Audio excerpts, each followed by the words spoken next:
Welcome back. Our next session is going to be great. We have two thought leaders from the field of changing our food system to reduce animal suffering and improve animal well-being.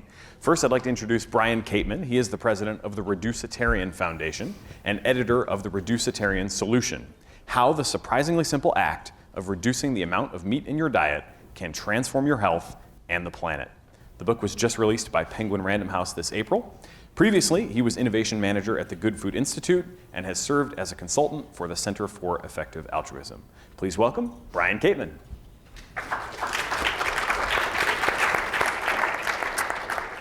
Next, Bruce Friedrich is the executive director of the Good Food Institute, which you can find online at gfi.org. It's a nonprofit organization that focuses on the use of markets and food technology to displace the products of industrialized animal agriculture. In 2016, GFI was selected by Animal Charity Evaluators as one of the 3 best philanthropic investments for animal protection. Bruce is also a founding partner of New Crop Capital, a venture capital fund that invests in plant-based and clean meat alternatives. He is an advisory board member for the Christian Vegetarian Association, a founding member of the Society of Ethical and Religious Vegetarians, and he was inducted into the U.S. Animal Rights Hall of Fame in 2004. Please welcome Bruce Friedrich. Take it away, guys. By the way, questions can come in, as always, boston.eaglobal.org/polls, and I'll be helping to monitor that if you need it. Well, thanks, Nathan, for that kind introduction, and thank you all for joining us here today. I just wanted to give a reminder that Bruce and I are going to be holding office hours at 4 p.m., and we will be taking lots of questions, so please do submit, but you can also have one-on-one chats with us later on. But I'm very excited to be talking about food technology with Bruce and how it can be a useful tool in disrupting animal agriculture, perhaps even a greater tool than other educational campaigns. But why don't we just open up with a general sort of pitch here. What is the Good Food Institute, and how are you using plant-based and other food technologies to do exactly that?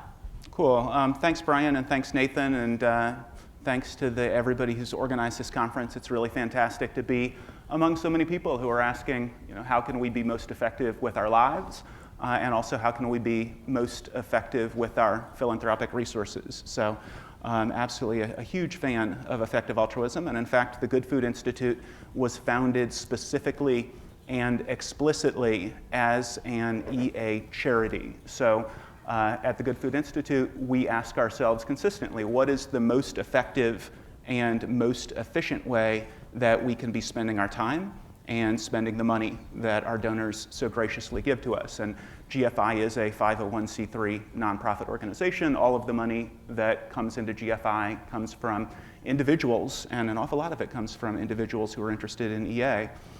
So GFI is the sister organization of Mercy for Animals. The Mercy for Animals has an annual retreat at which they say, basically, what are we doing that's working? What are we doing that's not working? What should we stop doing that we're doing? What should we start doing that we're not doing? And they looked at the success of companies like Beyond Meat and Impossible Foods and Hampton Creek, and they said, those guys are basically competing with industrial animal agriculture. That is their explicit goal. And to the degree that companies like that are successful, animals are pulled out of the industrial animal agriculture system. So basically what these companies are doing aligns completely and perfectly with what Reducitarian Foundation is doing, with what PETA and Mercy for Animals and the Humane League, everybody who's trying to reduce factory farming. We can also do it through capitalism.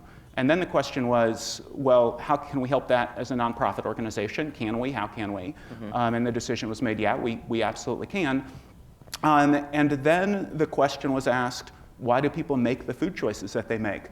So in this room, who here likes pasta? Raise your hand for pasta. Yeah, we've got unanimity on pasta, I think. Just about everybody here likes pasta. And who here likes pasta because it tastes good? Yeah. Who here likes pasta because it's affordable? Who here likes pasta or eats pasta because it's easy to find?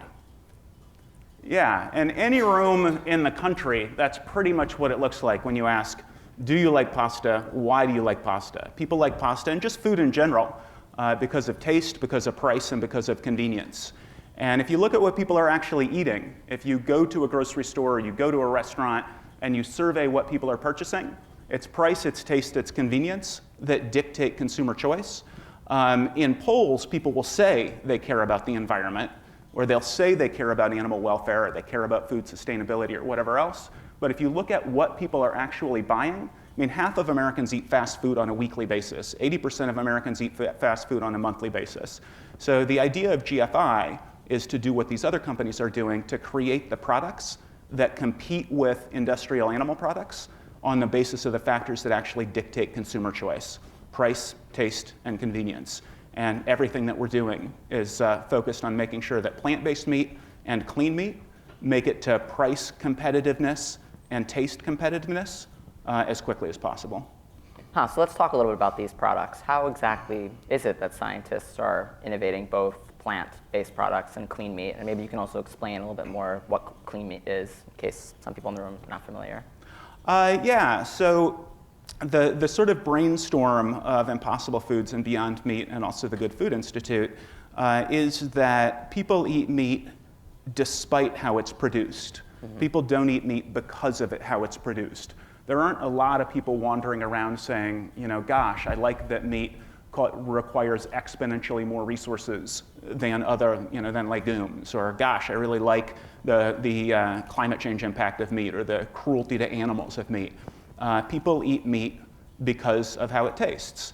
And the insight of people who are promoting plant-based alternatives and clean meat alternatives, well, the insight of plant-based alternatives is that meat is made up of its constituent parts. It's made up of amino acids, of lipids, of minerals, of water. That's what meat is. And there is nothing in meat that cannot be replicated in plants. And you can see that with the burgers that Beyond Meat has made. Beyond Meat has the Beyond Burger, which is spectacular. You can see that with Impossible Foods now has the Impossible Burger, and it's spectacular. And meat eaters are going gaga over both of these products. So the brainstorm of plant-based meat is to say, look at what has happened with plant-based milk. Plant-based milk is now 10% of the milk market, where 15 years ago it was basically zero. Plant-based milk meat right now is basically zero. It's 1/4%. So if that's within within statistical significance of non-existence, mm-hmm. right? Within the margin of error of non-existence, it's 1/4%. So anybody here who had a veggie burger in the last couple of days, maybe you didn't. That gets a bigger laugh at EA conferences than in a lot of other places. We're home. Yes. But so plant-based meat is 1/4%. Basically, it doesn't exist as an industry. Plant-based milk is 10% of the milk market. So as a proportion of its industry, it's 40 times the size. Just closing that gap pulls about 1.5 billion land animals off of industrial animal farms every single year. So what the scientists are doing, we have 3 full-time scientists at the moment at the Good Food Institute. We're hiring, I think, 2 or 3 more. What they're looking at right now is this is where we are. This is where we want to get. Where we are now is too expensive plant-based meat, and the only plant-based meat that we've totally solved is the burger, and even that isn't totally solved, but it's pretty close. Mm-hmm. But it's expensive. And where we want to get is cost competitive, and we want biomimicry of all of the animal products. So we're laying out what is the roadmap, what are the questions we need to ask and answer, who are the people who we need to reach out to get focused on their attention, who are the scientists we need to get focusing their attention on these issues. We're doing basically the same thing with clean meat. Mm-hmm. And you asked what is clean meat. So clean meat, it's sometimes called cultured meat, it's sometimes called lab-grown meat, but at the Good Food Institute, we're calling it clean meat, both as a nod to clean energy. It requires exponentially fewer resources, causes up to 95% less climate change, requires much, much less water, and so on. So clean energy is basically energy that's better for the environment. So too, clean meat is real meat. It is grown from cells using the standard techniques of regenerative medicine. So it's just, you take the cells, you bathe them in a nutrient bath. The cells multiply and grow. You put them on a scaffold. You put them into a bioreactor. You harvest the meat. So instead of the inefficiencies of growing massive amounts of crops, feeding those crops to farm animals, and then farm animals are extremely inefficient conversion machines. The most efficient meat is chicken, And according to the World Resources Institute, it takes 9 calories of energy into a chicken to get 1 calorie back out in the form of that animal's flesh. And then it gets worse through the other species of animal. So we can do a lot better by growing the cells directly without the inefficiencies entailed in having to raise the whole animal, and without the inefficiencies of the animal putting a fair amount of those calories into skin or bones or feathers or scales or whatever else. So that's clean meat. We also call it clean meat because our scientists went to the International Food Technologists Conference last year, and cultured has a meaning in food. And it generally means, so people thought, oh, is it canned or is it pickled? Or, and the idea of canned or pickled meat is unappealing. So the people who understand food got confused by the idea of calling it cultured. So it's both a better and more accurate term, something that doesn't already have a meaning. Right now, if you Google, before we started calling it clean meat, if you Googled clean meat, you'd get websites that were like the 3 gazillionth most popular website that were talking about biblical cleanliness. We've been calling it clean meat for like 8 months, and we already have the top 20 hits. So now clean meat has a meaning. So I do want to push a little bit on this because I think there's a little bit of a debate in the effective altruism community in the animal advocacy space. It does seem like there are some people who are using the word cultured more so than clean. And I myself am sort of indecisive. I sort of rotate between cultured and clean as a result. I do know that, just as an example, like I spoke to Mark Post, and he said that one reason he prefers cultured is because the clean doesn't translate into, I guess, at least in his language.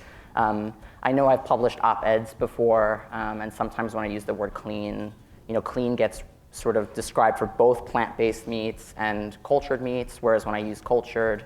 So I suppose, how confident are you? I mean, do you feel like clean meat is definitely what people should be using right now, at least until we have evidence otherwise? Or are you open to the idea that perhaps cultured is better? So what are your thoughts on the sort of, I know we're in a sort of microcosm here, but debates about whether cultured or clean which is the best word?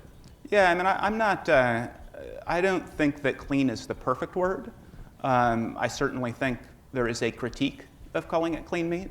It does seem to me that clean is a lot better than cultured. Mm-hmm. And I have consistently been in situations in which I'm having a discussion with somebody in the food industry. So for example, there's a woman from Compass Group, and I was on a panel with her about food technology, and I said clean meat, and she was so excited to hear me call it clean meat. She was like, that's so much better than cultured. Like, you hear cultured meat, and immediately you have to have this discussion about Petri dishes, and immediately people are turned off.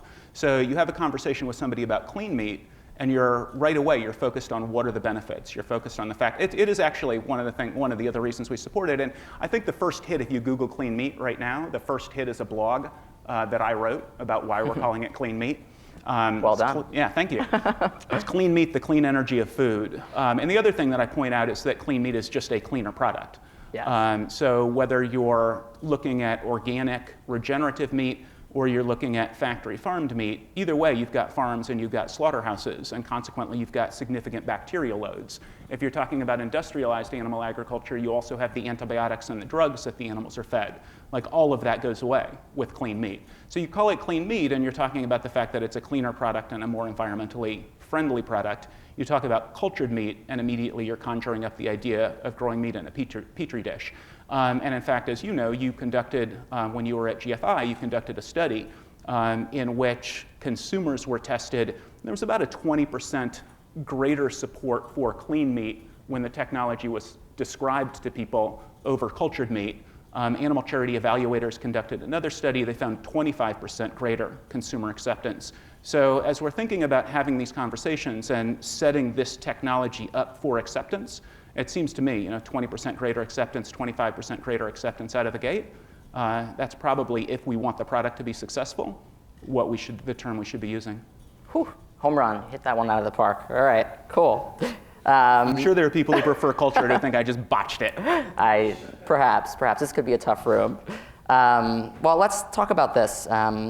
I do think there are another two camps in the sort of clean meat community. There are some who think that clean meat will be here in 3 to 5 years, and there are others who think that it's that's a too optimistic view. And so I have two quotes. One is funnier than the other, so bear with me here. Is what? Is funnier. Oh, that's funnier what I than the other. Excellent. When asked about exploring clean meat, so Pat Brown of Impossible Foods recently said in a TechCrunch article, he said the simple answer, when asked what he thinks of it or why it's not here yet, and he said the simple answer is because that is one of the stupidest ideas ever expressed. First of all, it's not true you can do a better job that way, because then you buy into it, at best, the same limitations that a cow has, and it's economically completely unscalable. Lewis Bollard of Open Philanthropy also said, I'm not sure what the odds are that we'll ever develop price competitive, clean, or cultured meat. The evidence I've seen has convinced me that we won't have it in the next 5 years, as some booster maybe, but I think it's plausible that we will have it in the next 20 to 50 years, and I think the odds of it ever being developed will depend on the funds invested in it now. And this has an important, and by the way, this is the most popular question from all of you, and I think generally is basically when is it going to be here, because we want it to be here. I think this timescale has important implications to that opening premise, because if it's not going to be here in the next 3 to 5 years, we might be more open to investing more resources in education or other types of advocacy campaigns. So what are your thoughts around when is it going to be here, and why are you sticking to the sort of 3 to 5 years mark that we keep seeing? Yeah, I mean, I think what I generally say is 5 years, it will be here and it will be expensive. Mm-hmm. So in 5 years, it will be here and it will be cost competitive, like with grass-fed organic beef. And then in 10 years, it will be here and it will be cost competitive with cheap meat. So, I mean, I think maybe 3 years, but it's really going to depend on the amount of resources that are dedicated to it.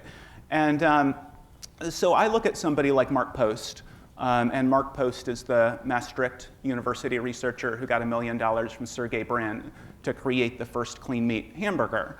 And now he's founded this company, Mosa Meats. And Post was a tenured professor of medicine at Harvard Medical School.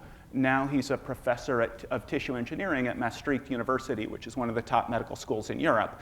And he is all in. This is what he is dedicating his life to, despite the fact that if he were sticking to human medicine and regenerative medicine and therapeutics, obviously there would be a lot more accolades for that. Mm-hmm. Similarly, I look at somebody like Dr. Uma Valetti, who was a tenured professor of medicine at the University of Minnesota Medical School. He trained in cardiology at the Mayo Clinic. He was, before he left all this behind to form Memphis Meats, he was the head of both the American College of Cardiology and the American Heart Association for the Twin Cities in Minnesota. So these two guys, no shrinking violets, could do pretty much anything else that they want to do in the world, and they are both all in. They are both dedicating their entire lives to clean meat. And their predictions are, and yes, of course, as people who are starting companies, they have incentive to be overly optimistic. But based on my conversations with them and based on the science as they explain it, it seems perfectly tenable to me that clean meat is with us, cost competitive with expensive meat in 5 years, and cost competitive with cheap meat in 10 years. And that could actually be quicker if there were significant venture capital resources dedicated to it. And of course, it could be slower if there are not significant venture capital resources dedicated to it. But it does seem to me that the people who have the best understanding and the most knowledge, and there's some self-selection bias because they've dedicated their lives to it, but it's also the case that we should probably also see that as a real vote of confidence because they could be doing anything. So the implication is that they might have information that other people who are not directly working in the field, don't have. They have that information. I think there's a strong inference that that's true, mm-hmm. or we can make the strong inference that that's true. Yes, and then I also think that just the fact that they have looked at it significantly more closely, probably than anybody else in the world, and this is their prediction. I mean, Pat Brown, I love Pat Brown. There's nobody who's more excited about Impossible Foods than I am. Sure. But my hunch is that he looked at the science when he was figuring out what he wanted to do. So he formed Impossible Foods in 2011. And I think if he looked at the science again, he would change his view. And maybe that's a question, is do you sort of see cultured or clean meat as like it'll replace plant-based meats at some point? Do you see them as, because reading that quote, it sort of felt like he was, I don't know if this is true, maybe he was afraid of the competition or something. I think that's a sort of feeling people have. Do you see both plant-based meats and clean meats as playing an important role, even thinking once clean meat is actually here? Yeah, I mean, I've seen a few people suggest that Pat, there is competition for venture capital resources, and then there is market share competition. Although I was told that actually he has been making the same statement since before he founded Impossible Foods. Okay. And I just think the guy has integrity. I think he could be wrong and have integrity, but I think it's probably not competition either for venture capital or for market share. I think this is just legitimately what he believes. But I also think it's legitimately what he believes on the basis of older science. And I'd be very interested in sitting down with him and having a conversation about it. One thing that I said to our senior scientists when I hired them at the Good Food Institute, on the one hand, we're super excited about this, and yes, I'm a booster. On the other hand, if we believed that it was not viable, we would stop doing it. And when I hired Liz Specht, who is a recombinant protein expert who has worked with all of the clean meat companies in the world, and when I hired Christy Legali, our two senior scientists, and then Aaron Reese-Clayton, who's our third scientist, and what I've said to all three of them is, if at some point we decide that clean meat is not viable, we can put 100% of our resources into plant-based meat. So I mean, at the Good Food Institute, we're doing both. And we would, the moment we decided clean meat was not viable, we would stop doing it. And what Christy and Liz and Aaron have found is that the more they investigate, the more they learn, the more optimistic they get about these predictions, rather than the less optimistic that they get. But more to your question, I think a rising tide lifts all boats. And I would say at GFI, we will be delighted if clean meat is unsuccessful, because a whole foods plant-based diet and plant-based meat get to 100%. But I can tell you that, and I imagine the vegetarians and the vegans in the room can attest to this as well, when you are having a conversation with a meat eater and you talk about plant-based meat, there are a significant percentage of meat eaters who, no matter how good the biomimicry gets, they're not going to switch. There's something either psychological or physiological about a lot of human beings that they just want to eat meat.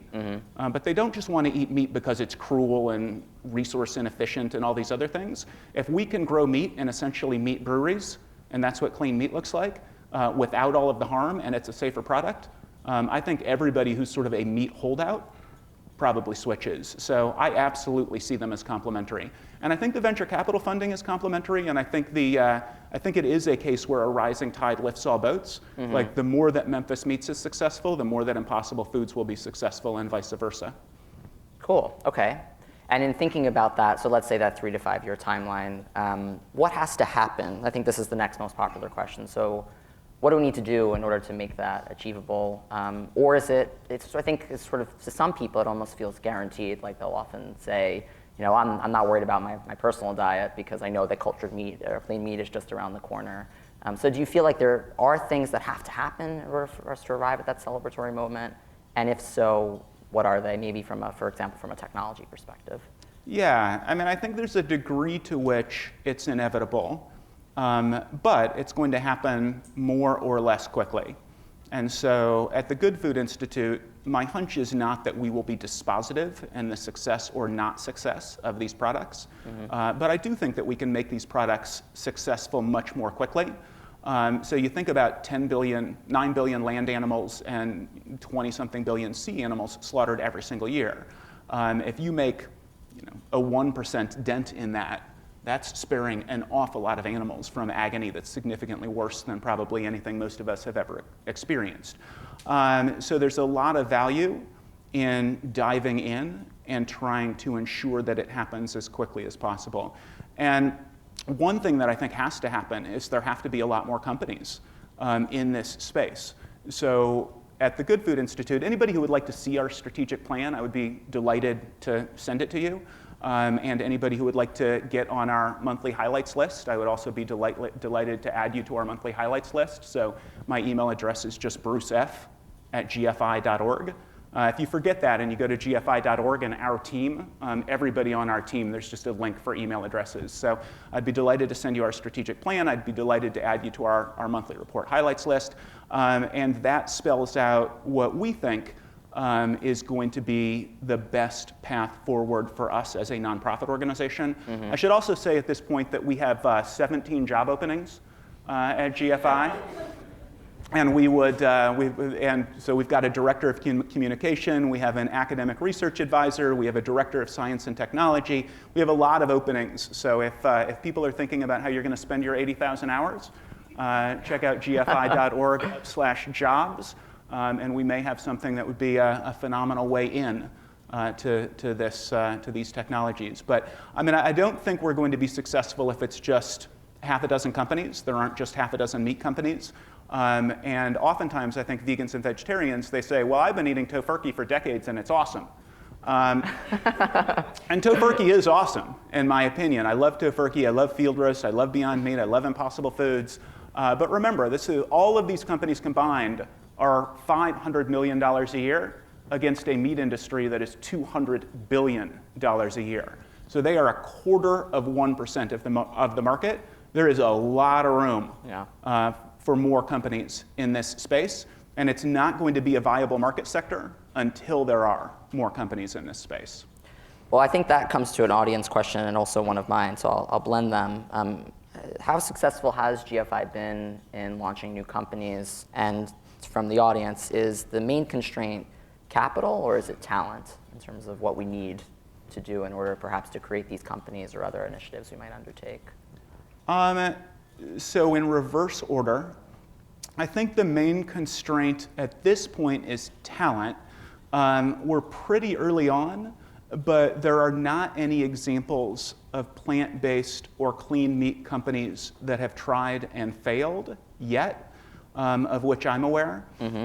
And there are obviously a lot of examples of plant-based and clean meat companies that look like they are poised for success. And obviously, in a couple of years, that is not going to be true anymore. Some of these companies will certainly fail, just like some of all companies that launch certainly fail.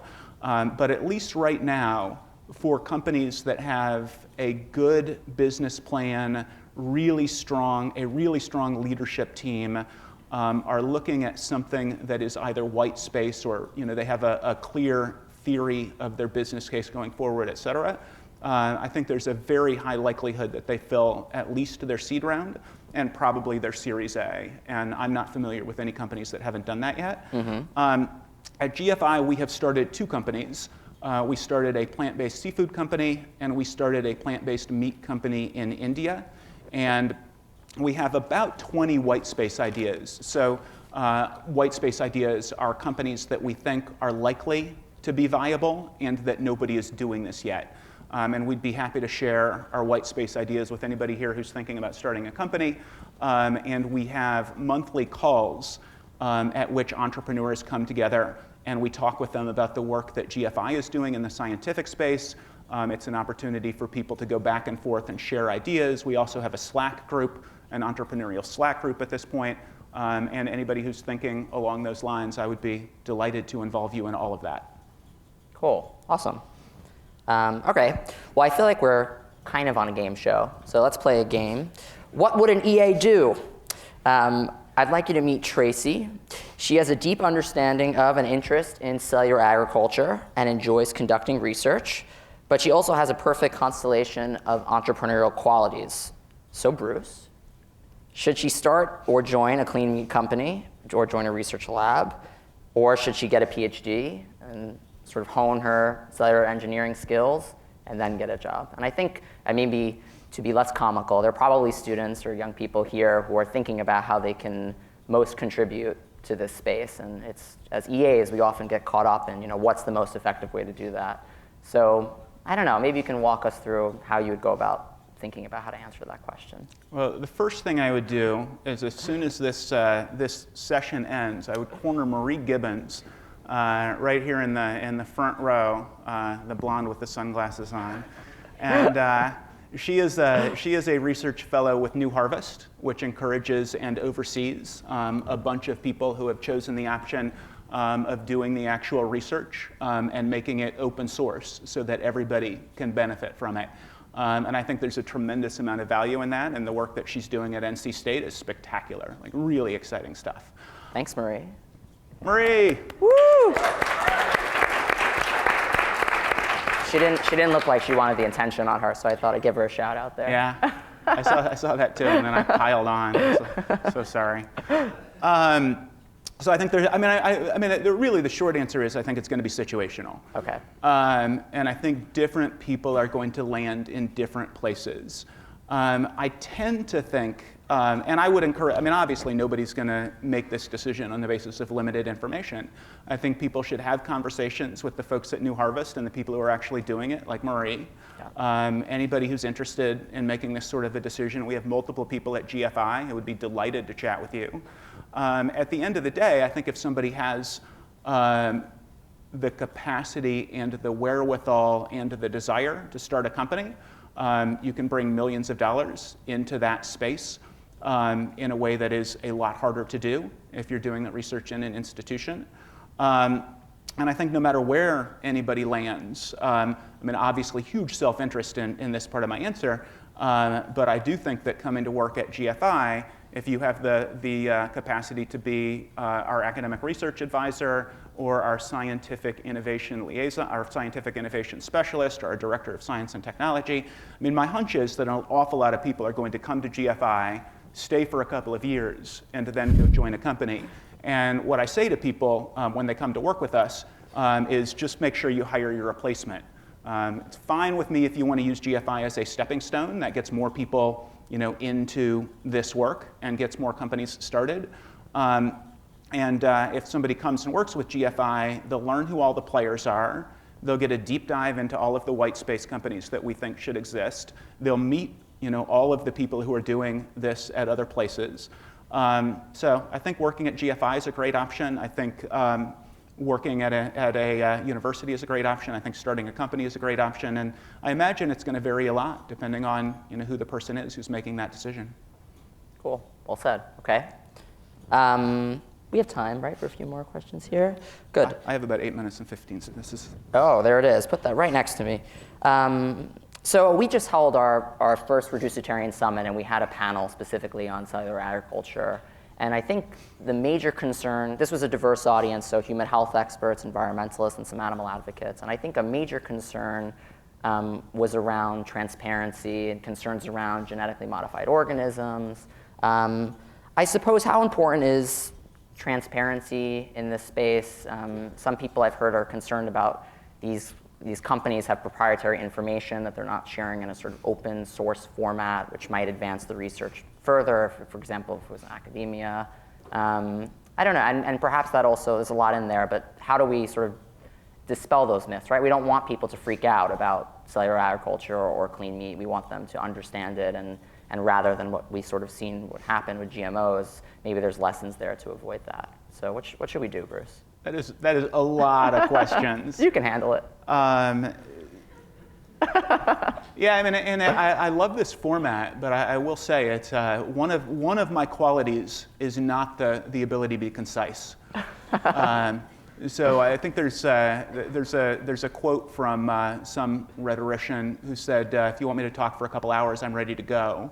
If you want me to encapsulate my argument in 5 minutes, I'm going to need a few weeks to prepare. And I feel that way. So that was a big question. We have office hours. It's okay. Yes, yeah, office hours. Yeah. But one of the real advantages of clean meat and the acellular products as well, I think, is transparency.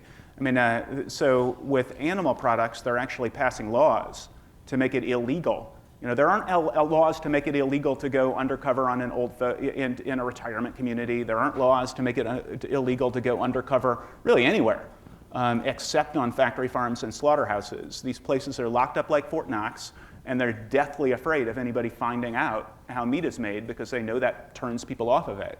So you look at clean meat, and once this stuff is commercialized, they'll be live streaming on the web. This is one of the things that both Dr. Valetti and Dr. Post talk about, is the transparency of the production process being a huge selling point for it. And yeah, I think the point at which you start talking about food technology is the point at which some people have concerns. And it's my experience of talking to everybody involved in both the clean meat products as well as the acellular products that people want to be completely transparent all the way through, in part as a lesson from the folks who have done GMOs. But I think I really see transparency and the production practices themselves as a huge selling point for these technologies, and absolutely the opposite of something that we need to be concerned about. I mean, we need to be concerned about it. We need to make sure that we're, being transparent and open and, having conversations and bringing people along. But I think we will do that, and it will work very well. And do you think that part is important? So when I talk about clean meat, often people will say it's unnatural or it's gross. Are there tips for people who want to talk about this in a meaningful way? What would you say to someone who says it's gross or it's grown in the lab or something like that? How do you handle that? Yeah, I mean, I think comparing it to the way that meat is made now is a pretty strong thing. I think anytime that we're going to have a discussion with somebody, it helps to use the Socratic method. So any discussions we're going to have with somebody who doesn't understand or agree with us on something, it's very worthwhile to ask leading questions. So if somebody says ick, rather than saying, but do you realize that factory farms and slaughterhouses, launching into some sort of diatribe, saying, well, what do you think about how industrial farms are operated now? And most people will sort of go, oh yeah, that's really bad. So I wrote a blog I gave a presentation at the last Maastricht conference, the big cultured meat conference in Europe, about consumer acceptance. And I wrote a blog about it, which is pretty easy to find on the GFI blog. And the main point that I make is, well, I guess a couple of points. The first one is there is surprising sympathy for this technology now. Most polls indicate that more than half of people are ready to go with clean meat now, which is surprising to me because it is a whole new way of producing meat. And we are programmed as a species to be wary of things that are new and novel because, for eternity, they might have killed us. And yet people hear what this is, and a huge portion of people are ready to go with it now. Remember that plant-based meat is 1/4% of the meat industry right now. If we have 10%, that is $20 billion industry against plant-based meat right now is $500 million. So even that would be a huge and very viable industry. But I really think that once people have two products to choose from, once clean meat is on the shelves and it's got a transparent production process and it doesn't require animal slaughter and it's so much more efficient and it's cleaner and it's cheaper, and then people, like right now, people eat meat with their eyes squeezed shut. It's not just that they eat meat despite how it's produced, they eat meat with no real awareness and no desire to know how it's produced. And once you've got the two products, people are going to know what conventional meat looks like and what clean meat looks like. And I think I think eventually it's just a complete shift over from conventional to clean once we get the price points right. And I think this is a good way to sort of segue into closing here and thinking about the sort of opening premise, which is, in my mind, it's how much sort of energy should we focus on educating people about the horrors of factory farming. So the way you talk about it, it almost sounds like the default choice will be the choice that's better for the planet and better for animals. Is there a role in educating people about factory farming at all? Or I guess just thinking about this dichotomy of education versus just giving people what's better for the planet and better for animals? Yeah, I mean, from GFI's perspective, the whole goal for point of consumer purchase is to use behavioral economics to make the default choice the plant-based meat and the clean meat option, and not to try to convince anybody that they need to change their decision-making paradigm. As an animal protection movement, we have been attempting to convince people to change their decision-making paradigm for as long as we've been exerting energy. And it's worked to a degree, but behavioral economics is likely to work quite a bit better because you're just saying, use the same decision-making factors that you've always been using, and we will create these products that are simply better for the environment, for human health, for animals, for everything. But in order to get the impact investors and to get governments and to get foundations, there are an awful lot of people there are an awful lot of impact investors who are interested in having their investments make an impact on things like food security and sustainability and antibiotics and climate change and other environmental issues. There are foundations that care about those things. There are governments that care about those things.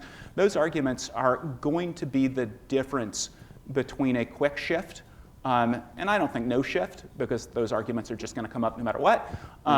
But without those arguments, I don't think we transition.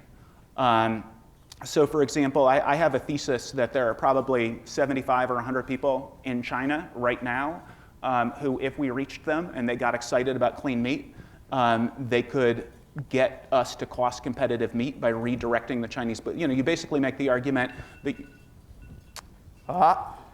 you basically make the argument. You basically make the argument. I mean, China is having water shortages. China is having land degradation. China is probably going to be the leader all by themselves on the Paris Climate Agreement now. And China would like to be, China's excited to be the leader on the Paris Climate Agreement. The fact that the US is pulling out is great news for China's global reputation. And then you look at this Chatham House report. Chatham House is the foremost think tank in Europe. And they said governments will not be able, it is a scientific impossibility that governments meet their obligation under the Paris Agreement unless they decrease their animal product consumption.